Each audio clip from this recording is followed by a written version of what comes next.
Glamorgan cruised to victory. The hosts are well on top heading into the final day at Sophia Gardens. Glamorgan are trailing Leicestershire, but the lead is just 41 runs, and the visitors have just 3 wickets left in hand. The win looks a matter of time, barring a miraculous recovery from the Foxes, and they were trying their best. They weren't about to give up the ghost that easily. The lead doubled in the first hour of the day, under the guidance of Ben Mike and Callum Parkinson.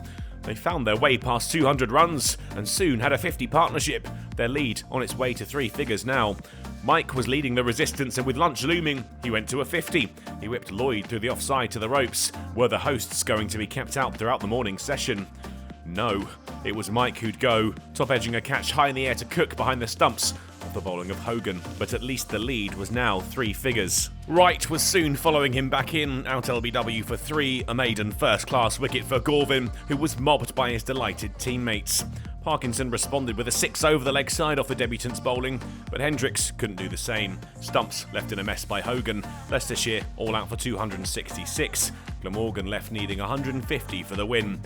It had been a difficult innings for the Foxes, some decent contributions from Azad, Mike and Kimber, interspersed with single-digit returns. Hogan wrapped up the innings and finished with the best figures, 3 wickets taken, just 33 conceded. Glamorgan could very well wrap this up before the tea break, and by the looks of things, that's exactly what they were trying to do. Lloyd and Salter wasted no time in chipping away at their target. They were up to 43 when Parkinson slid one through the captain's defences to bowl him for 36. Labuschagne quickly reduced the required runs to an even 100 with a boundary off Mike, but he wasn't long for the middle. Kimber anticipated the shot, but not the top edge. He had to sprint back into position for a second for Parkinson.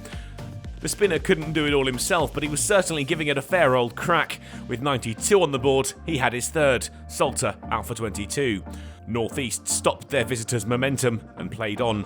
Soon the required runs was a shade over 20, and Glamorgan were heading for the win. But they'd have to wait until after tea, 25 more needed after the break. Despite staring at a certain defeat, there was a final act of defiance from Leicestershire. Carlson outcaught by Mike off the bowling of Steele.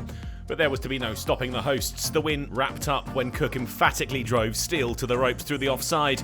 The margin of victory, 6 wickets, and plenty of time was left in the day. It had been a big ask for Leicestershire to defy the odds, and despite some resistance, they'd failed in their goal. The hosts had built on their draw against Derbyshire last time out. They'll look to pick up back-to-back wins when they travel to the Riverside to take on Durham next week, while Leicestershire will lick their wounds and hope for better, with Sussex the visitors to the Upton Steel County Ground.